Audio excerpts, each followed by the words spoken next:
যে মানুষ পুরুষ সন্তানে খুশি হয়, কন্যা সন্তানে নারাজ হয়, সে মানুষ আল্লাহর হুকুম পালন করলো না। ঠিক কিনা? এবার যখন আল্লাহ তো বলছেন অশকুরুলি, তোমরা আমার শুকরিয়া আদায় করো, আমরা সেই শুকরিয়ার আলোচনা করছি। এবার যখন ওই জায়গার মধ্যে আল্লাহ যখন রুহু ঢুকায়া দিল, তাহলে বডির বয়স হলো 4 মাস।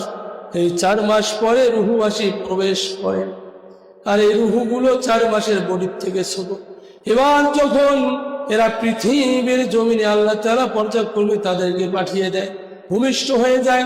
একজন মা যখন সন্তানকে পেটে ধারণ করে, ওই মা দুখুনি এত কষ্ট করে, সন্তান যখন পেটে আসে নড়াচড়া করে, মায়ের খেয়ে শান্তি নাই, বসে শান্তি নাই, শুয়ে শান্তি নাই, এত কষ্ট করে তারা। সেই মায়ের কথা যারা ভুলে যায়, এরা কেমনে করে মুসলমান হয়? এরা সঠিক মুসলমান হতে পারে না, ঠিক কিনা?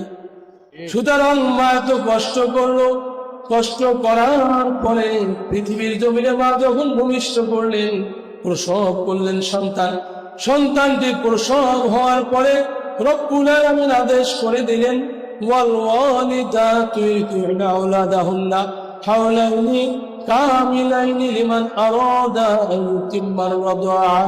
কোরআনুল কারীমে সূরা বাকারা এই সূরার মধ্যে আল্লাহ তাআলা 233 নম্বর আয়াতে বললেন, যখন একজন মা যখন সন্তান প্রসব করে, তখন বাবার দায়িত্ব হইল ওই মায়ের ভরণ পোষণ দেওয়া, আর মায়ের দায়িত্ব হইল সন্তানের 2 বছর দুধ পান করা।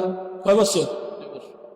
তাহলে মায়ের দায়িত্ব হলো সন্তানের দুধ পান করাবে, আর ওই সন্তানের বাবার দায়িত্ব হলো মায়ের খোঁজ খবর নিবে, মায়ের ভরণ পোষণ দিবে ঠিকভাবে, মায়ের খাবার বৃদ্ধি করে দিবে তার সাধ্য অনুযায়ী। কিন্তু এখন দেখা যায় অনেক পিতা আছে, সন্তান হওয়ার পরে তার স্ত্রীর সঠিকভাবে খোঁজ নেয় না, আছে না এরকম? আবার বাচ্চারা যখন পুষ্টিহীন হয়, বলে এটা কেমনে পুষ্টিহীন হইলে, এটা কিভাবে হয়? সুতরাং দায়িত্ব তো দেওয়া হয়েছে পিতাকে, পিতা ওই সন্তানের খোঁজ নিবে। সুতরাং ওই পিতা যদি সন্তানের খোঁজ নিতে চায়, তাহলে সর্বপ্রথম খোঁজ নিতে হবে তার মায়ের ভরণ পোষণ দিতে হবে। এরপরে মা সন্তানকে 2 বছর দুধ পান করাবে। এটি হলো কোরআনের আদেশ। কার আদেশ? কোরআনের আদেশ।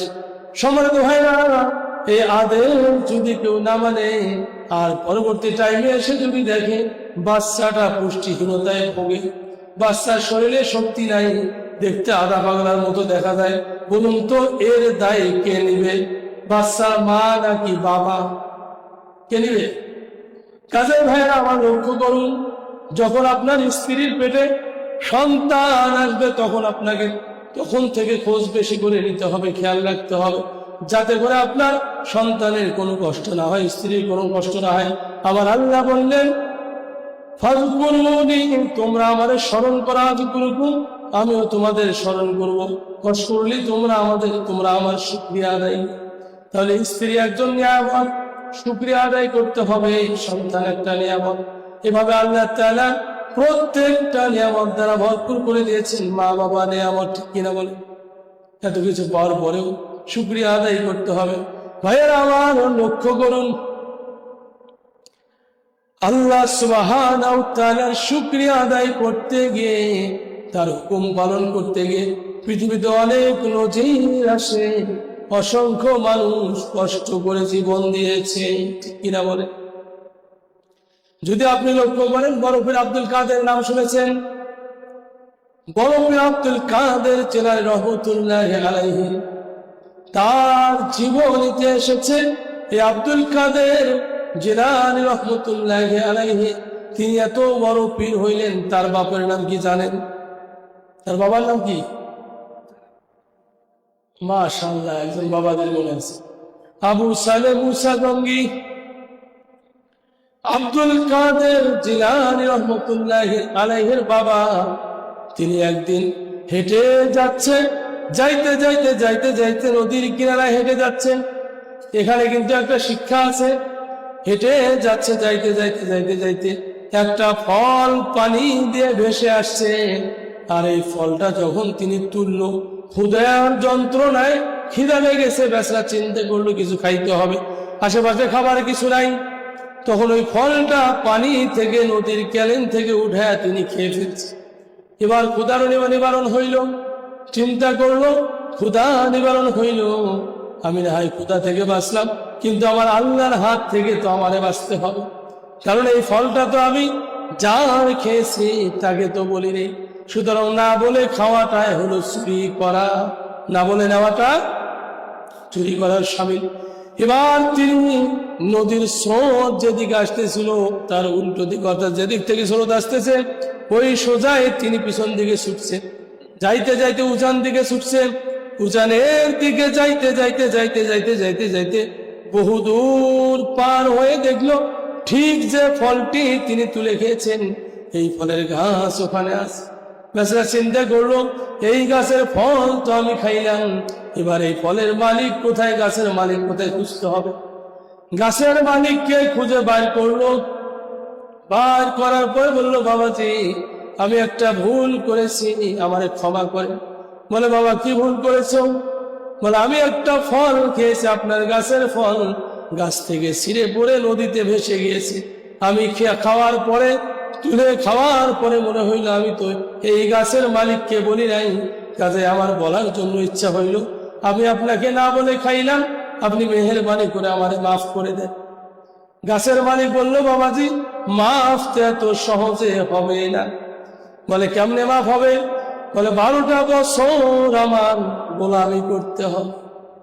চিন্তা করছেন, একটা ফল পানি দিয়ে ভেসে যাচ্ছে, সেই ফল তুলে খাইল, আবার মালিকের কাছে খোঁজে আসলো, সেই মালিক চান্স পাইল, চান্স মতো শর্ত বসায় দিল 12 বছর আমার গোলামি করবে। কত বছর? আর এখন তো চোরেরা রেডি হয়ে থাকে, রাত কখন গভীর হয় দৌড়ি যা চুরি করবে, ঠিক কিনা? এ চোরেরা কেমনে মুসলমান হয়? ওলিদের জীবনী থেকে লক্ষ্য করুন। কাজে ভাইরা আমার, ফল খাওয়ার পরে মাফ চাইলো, 12 বছর শর্ত দিল। তিনি 12টা বছর গোলামি করলেন। একদিন আগে বললেন বাবাজি আমার তো 12 বছর কালকে পূরণ হবে, আমারে যাইতে দেন, আমি কাল যাব। বললো না এখন আর যাইতে দেবো না, আরো 2 বছর গোলামি করবে। বলে আমার দোষ কি, কেন আরো 2 বছর বাড়িয়ে দিলেন? বলে ওই যে 12 বছর একদিন আগে বলছো এইটাই তোমার দোষ, কথার উপরে কথা বলেছো এইটাই তোমার দোষ। কাজে মুরব্বীদের সামনে কথার উপরে বেয়াদবি করা যাবে না, এইটাই হলো ছেলেদের দোষ, ঠিক কিনা? মুরব্বী বাবাজিদের সামনে কোনো কথা বলা, রাগ হওয়া, গালিগালিজ করা যাবে না, মা বাবার উপরেও করা যাবে না। মা বাবা তো সবচেয়ে বড় মুরব্বী, কি বলেন ঠিক কিনা? এবার যখন চান্স পাইল আরো 2 বছর বাড়িয়ে দিল। এবার এই 2 বছর পরে তিনি আর কিছু বলে না, না জানে আর একটা বেয়াদবি হয় কিনা। সারাদিন চলে গেল, পরের দিন বলল বাবাজি আমারে যাইতে দেন। বলে না বাবা, শর্ত পূরণ হইল না, কারণ আমার একটা শর্ত মানে নিলে আমি তোমারে মাফ করে দেব। তার মানে তিনি মনে মনে চিন্তা করলেন এত সুন্দর ভালো ছেলে, ভদ্র ছেলে, চরিত্রবান ছেলে জীবনে আর পাবো কিনা সন্দেহ আছে, কাজে একে যেহেতু পেয়েছি ছেড়ে দেব না। মালিকের চিন্তেই, কিন্তু মুখে বলেন, মুখে বললেন আমি যে সত্য দেব এটা তুমি পালন করো, আমি তোমারে মাফ করে দেব। বললো কি সত্য বাবাজি বলেন? আমি তবুও মাফ চাই। বলে সত্য হলো আমার একটা মেয়ে আছে, মেয়েটা অন্ধ, চোখে দেখে। মেয়েটা অন্ধ বলছে, আমার একটা মেয়ে আছে অন্ধ, দেখে না, এবং মেয়েটা হলো ঠসা, কানে শোনে না। মেয়েটা হলো ল্যাংড়া, মেয়েটা কিন্তু হাঁটে না। আমার এই মেয়েটার 3টা দোষ, এই মেরে বিয়ে করলে আমি তোমারে মাফ দেব। কটা দোষ? প্রথম দোষ হলো মেয়েটা আমার অন্ধ, চোখে দেখে না। দ্বিতীয় কথা হলো মেয়েটা আমার ঠসা, কানে শোনে না। তৃতীয় হলো মেয়েটা আমার ল্যাংড়া, হাঁটে না। এবার বলুন তো যুবক ভাইরা, যদি আপনাদেরকে বলা হয় যে মেয়েকে বিবাহ করবেন তার এই 3টা দোষ আছে, তাহলে কি আপনারা বিয়ে করতে চাবেন? কেউ চাবে? যারা বিয়ে করবে তাদের কথা বাদে দিলাম, এখানে যারা অভিভাবক আছেন, যদি বাবা যেটা বলা হয় আপনার ছেলেকে এরকম 3টা খুঁত এইরকম মেয়ের সঙ্গে বিয়ে দেওয়া হবে, আপনারা কি রাজি হবে? রাজি হবেন? হবেন না, এটাই স্বাভাবিক।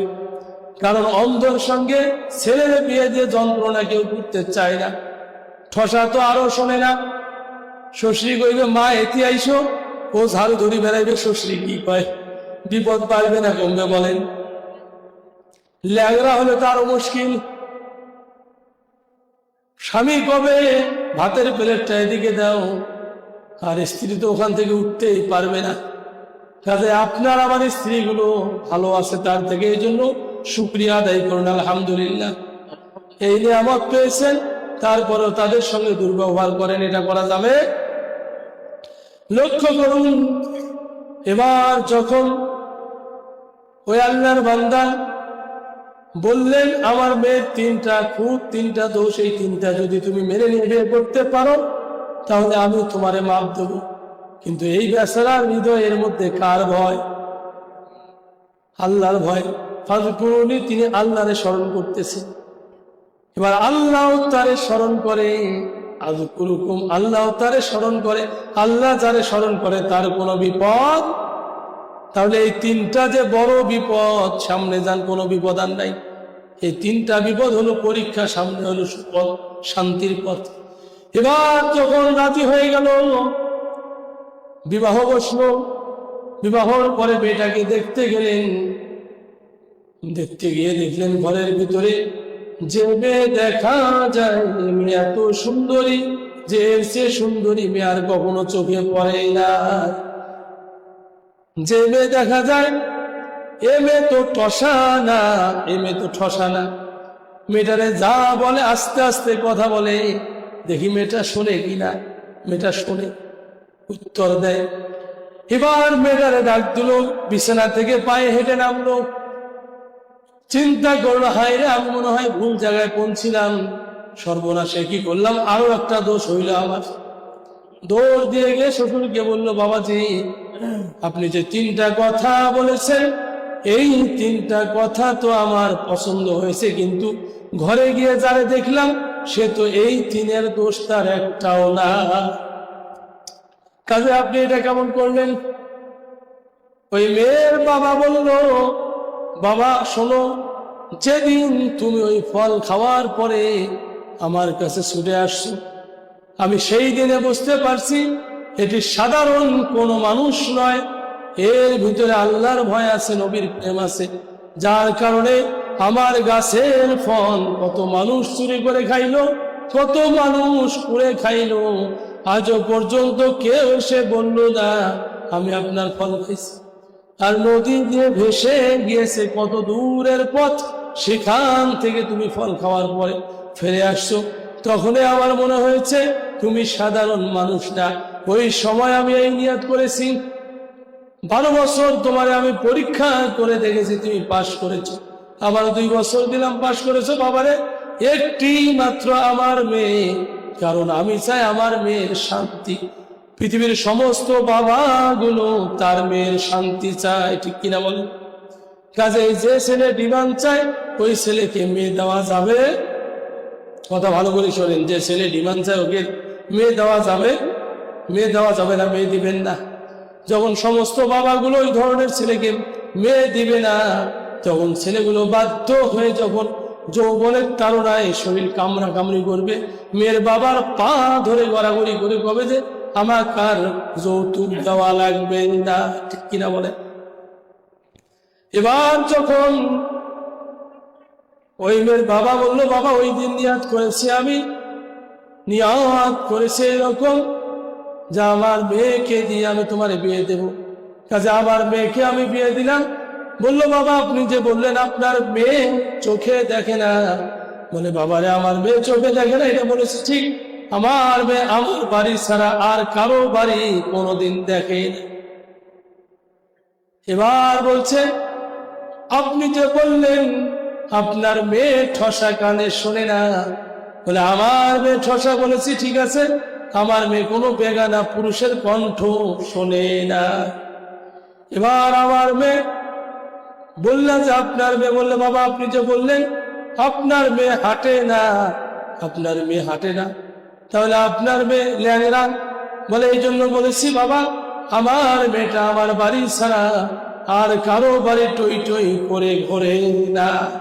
কিন্তু এখনকার বাবন স্বামীর বাড়ি ছেড়ে অনেক জায়গায় একেবারে স্বামীর অনুমতি ছাড়া দৌড়ি দৌড়ি বেড়ায়, আসে না নাই? এ কথা বোঝেন? আসে না নাই? কাজে এরকম হওয়া যাবে না। আপনারা যদি আপনার মেয়েদেরকে ঠিক আব্দুল কাদের জিলানী রহমতুল্লাহ আলাইহির মায়ের মতো করে তুলতে পারেন, তাহলে আপনাদের মেয়েদের পেটের মধ্যে যে সন্তান আসবে ওই আব্দুল কাদের জিলানী আসবে। বাইজিদ মুস্তাবি নাম শুনেছেন? বাইজিদ মুস্তাবি রহমতুল্লাহ আলাইহির একটা কথা আমার মনে পড়ে গেল। বাইজিদ মুস্তাবি রহমতুল্লাহ আলাইহি তিনি মাদ্রাসা যায়, মাদ্রাসা পড়েন। তিনি যখন মাদ্রাসা যায়, এই মাদ্রাসা যাইতে গিয়ে তিনি যখন মাদ্রাসা গেলেন, প্রতিদিন ছাত্ররা সময় মতো মাদ্রাসা যায়, কিন্তু বাইজিদ মুস্তাবি রহমতুল্লাহ আলাইহি সময় মতো মাদ্রাসা যাইতে পারে না। কেউ মাদ্রাসায় গেল, ক্লাস যখন হয় 8টায়, বাইজিদ মুস্তাবি যা হাজির হয় 8:30টায়, কোনদিন 9:45টায়, কোনদিন 8:15টায়। ওস্তাদ একদিন ডাক দিয়ে বলল, এই বাইজিদ বাবা এদিকে আয়। বাবা তোমার এত দেরি হয় কেন বলো? বলে হুজুর আমার দেরি হয়েছে আজকে, আজ একটু আমার অসুবিধা ছিল, দেরি হয়ে গিয়েছে। এবার তার পরের দিনও দেরি হইল। আবার ওস্তাদ বলল, বাবা বাইজিদ তোমার এত দেরি হইল কেন বলো? বলে আমার একটু আজও কাজ ছিল, আমার দেরি হয়ে গিয়েছে। তৃতীয় দিন হুজুর বলল, বাবা বাইজিদ রে এদিকে আসো, তোমার এত দেরি হইল কেন? বলে আমার একটু অসুবিধার জন্য দেরি হয়ে গিয়েছে, হুজুর আমারে মাফ করে দেন। চতুর্থ দিনের বেলা হুজুর বলল, এই বাইজিদ আজ দেখতেছি ছুটির ঘন্টা বেজে যায়, তুমি এই সময় এসে হাজির। ছুটি হবে ভাব, এখন তুমি আছি হাজির, কাজে তোমাকে আজ ছেড়ে দেওয়া হবে না। মাদ্রাসার সমস্ত ছাত্রদেরকে ডাক দিল, বাইজিদের বিচার হবে। হুজুর বসে গেলেন, মোদাররেস বসলেন চেয়ারের মধ্যে, ডাক দিলেন বাইজিদের দিকে, আসো বাবা। আসলো যে তোমার পর 3 দিন কথা শুনেছি আর শুনতে রাজি নাই, এবার বলো তোমার এত দেরি হইল কেন? বলে হুজুর আমার দেরি হইল এই জন্য, আমি যখন বাড়ি থেকে আসতেছিলাম হুজুর, আপনি প্রথম দিনের ঘটনা আমার যখন বললেন এত দেরি হইল কেন, আমি আমার মায়ের সেবা করতেছিলাম। আমার মা আমারে ডাক দিয়ে বলেছিল, বাবা বাইজি, হ্যাঁ বাবা বাইজি তুমি 1 গ্লাস পানি নিয়ে আসো, আমি পানি খাবো। আমি যখন পানি আনতে গেলাম, আগে তো টিউবওয়েল ছিল না, কূপ ছিল। পানি আনতে গেলাম বহু দূরের পথ, পানি এনে যখন আমি সামনে আসলাম, এসে দেখি আমার মা ঘুমিয়ে পড়েছে। পানি ধরে দাঁড়িয়ে আছি, পানির গ্লাস ধরে। আমার মা উঠলেন সকালে, বললেন, বাবা বাইজি। চোখ খুলে দেখলো ছেলে আমার দাঁড়িয়ে আছে। বলে বাবা দাঁড়িয়ে আসো বাবা। বলে মা আপনি পানি খাইতে চাইছেন, এই জন্য আমি দাঁড়িয়ে আছি তখন থেকে। যদি আপনি পানি ছাড়ার যদি দেরি হয়ে যায় বা আপনার সাথে বেয়াদবি। এই ভাবিয়া বাইজি পানি ধরে দাঁড়িয়েছিল। মা পানি খাওয়ার পরে আল্লাহর কাছে বললেন, ওগো আল্লাহ, আমার এই সন্তানকে আপনার ওলি না বানাইয়া মৃত্যু দিয়েন না। মা দোয়া করলেন। বাবা যারা ভালো করে শুনুন, যুবক ভাইয়েরা আমার শুনুন, মায়ের দোয়া কবুল হয়ে যায়, কাজেই মায়ের সঙ্গে বেয়াদবি করা যাবে না, বাবার সঙ্গে বেয়াদবি করা যাবে না। প্রিয় ভাইয়েরা আমার, এবার যখন দ্বিতীয় দিনের কথা প্রশ্ন করলো, বলে দ্বিতীয় দিন কেন দেরি হইল? বলে এই জন্য দ্বিতীয় দিন দেরি হইল, আমি দ্বিতীয় দিন যখন আসি, আমার মা অসুস্থতার কারণে কাপড় চোপড় নষ্ট করছে, ময়লা হয়ে গেছে। আমি মায়ের কাপড়গুলো ধুয়ে দিয়েছি, যার কারণে আসতে আমার দেরি হয়ে গেছে। তৃতীয় দিন কেন দেরি হইল ভাইজি? তৃতীয় দিন এই জন্য দেরি হইল যে আমার মাকে আমি রান্না বান্না করে খাওয়াইয়া তারপর আমি মাদ্রাসা। বলে আজকে কেন দেরি হলো? বলে আজ এই জন্য দেরি হলো, আমি বাড়ির থেকে যখন পা বাড়াইলাম কতগুলো দেখা গেল ময়ূরের মতো সুন্দর সুন্দর পাখি তাদের পাখাগুলো বিছিয়ে দিয়েছে। আমি তাদের পাখার উপরে পা দিলে পরে পাখা ভেঙে যাবে, নরম পাখা, এই ভাবিয়ে আমি হাত দিয়ে পাখাগুলো সারাইলাম। সারার সাথে সাথে আরো একটি পাখা অন্য পাখিটি এভাবে বিছায়া দিল। এভাবে আমি বাধ্য হয়ে ওই পাখা সারাই, সাথে সাথে আরেকটা পাখা এসে জায়গাটা পূরণ করে দেয়। আমি আমার ঘর থেকে শুরু করে হুজুর মাদ্রাসা পর্যন্ত ওই পাখার উপর দিয়ে হেঁটে হেঁটে চলে আসলাম, বিদায় দেরি হয়ে গেল। ওস্তাদ বাইজিদকে কোলে নিল, ছোট মানুষ, 8-10 বছর বয়স, কোলে নিয়ে বলল, হে আমার মাদ্রাসার ছাত্ররা লক্ষ্য করো, আমি সারাটা জীবন পড়েছি নবীজির হাদিস।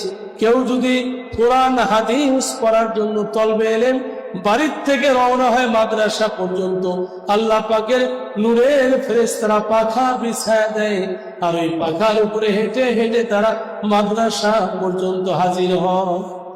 কিন্তু আমার জীবনে আমি নিজেও কখনো দেখি নাই। বড় পীর বাইজিদ মুস্তাবি রহমতুল্লাহ আলাইহি বললেন, তার ওস্তাদ বললেন, আমি কখনো দেখি নাই। ছাত্ররা বললো, আমরাও দেখি নাই। হুজুর ওই বাইজিদ মুস্তাবি রহমতুল্লাহ আলাইহিকে কোলে নিয়ে বলল, এই দেখো বাইজিদকে, ইনি হলো আল্লাহ তাআলার সাধারণ কোনো বান্দা নয়, আমার মন সাক্ষী দেয়, ইনি হলো এই জামানার বড় পীর। ভাইরা আমার, এমনি এমনি তো হওয়া যায় না আমল ছাড়া। কি বলেন? আমল ছাড়া তো হওয়া যায় না। এই জন্য আমল করতে হবে। আমল যদি না করেন কোনো লাভ আছে। বাবাজিরা সারাটা জীবন শুনবেন, আমল করবেন না, কোনো লাভ হবে? ওই জন্য বলা হয়েছে পৃথিবীর জমিনটা, আল্লাহর নবী বলেন, এটি মুসলমানদের জন্য কয়েদখানা অর্থাৎ জেলখানা, আর এটা কাফের মুশরিকদের জন্য বেহেশতখানা। এই যে আজকে একটা মাহফিল হচ্ছে, দেখবেন আশেপাশে কত মানুষ আছে, কিন্তু জায়গা মতো না, ঠিক কিনা বল?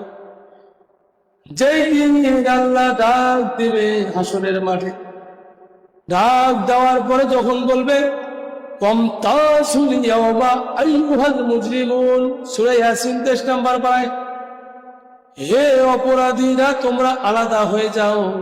ওই দিন তারা আলাদা হবে। যেখানে কোরআনের কথা হয়েছে সেখানে মানুষ নাই, যে যতগুলো মানুষ ছিল এরা ওই দিন আলাদা হবে। আর ওই মাহফিলের আওয়াজ শুনেছে কেউ বা চায়ের দোকানে, সেগুলো হবে চায়ের দোকানের পিছনে লাইন, কেউ বা হাঁটি বাড়ির মধ্যে এগুলো হাঁটি বাড়ির পিছনে লাইন হবে। এক একজন এক এক দলে থাকবে, এগুলো বিভিন্ন জন বিভিন্ন দলে দলভুক্ত হবে। ওই দিন আফসোস করে বলবো, হায় আফসোস, যদি আমরা বুঝতাম তাহলে এই ভুল করতাম না।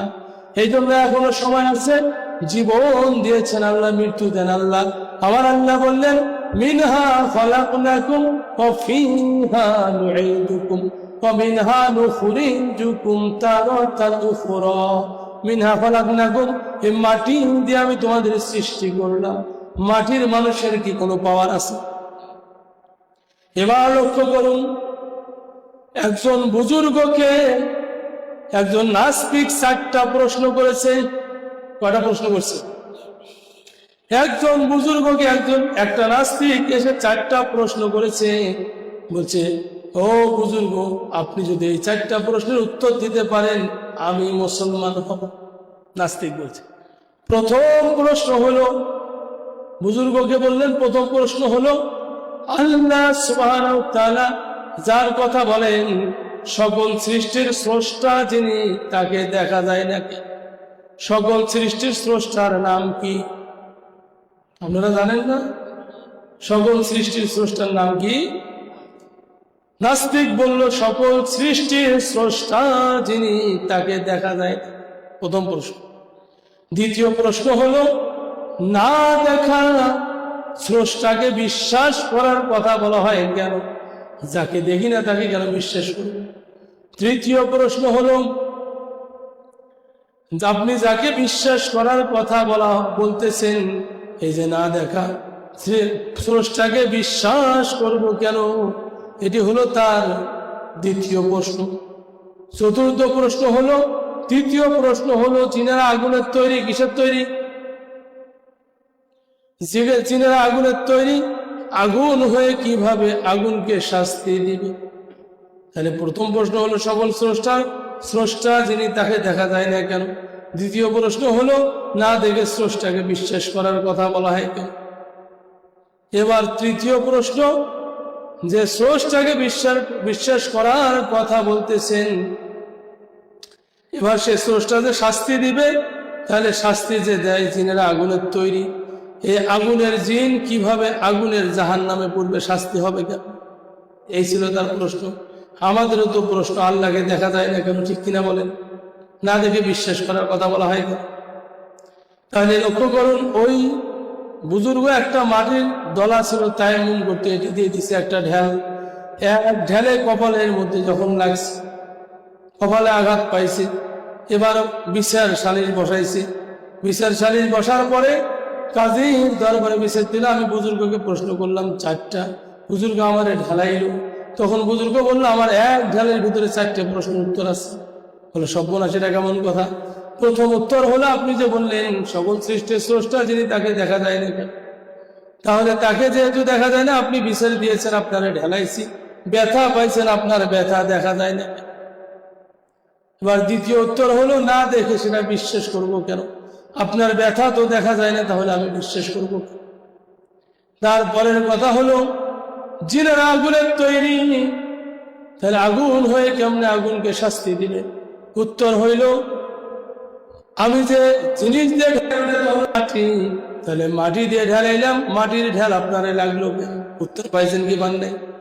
কাজে ভাই আমার লক্ষ্য করুন, কোজা কারুন, কোজা ফিরাউন, কোজা নামরুদ সুদামান, কোজা শাওকতে আজিদ শাইখ, কোজা তাখতে সুলাইমান।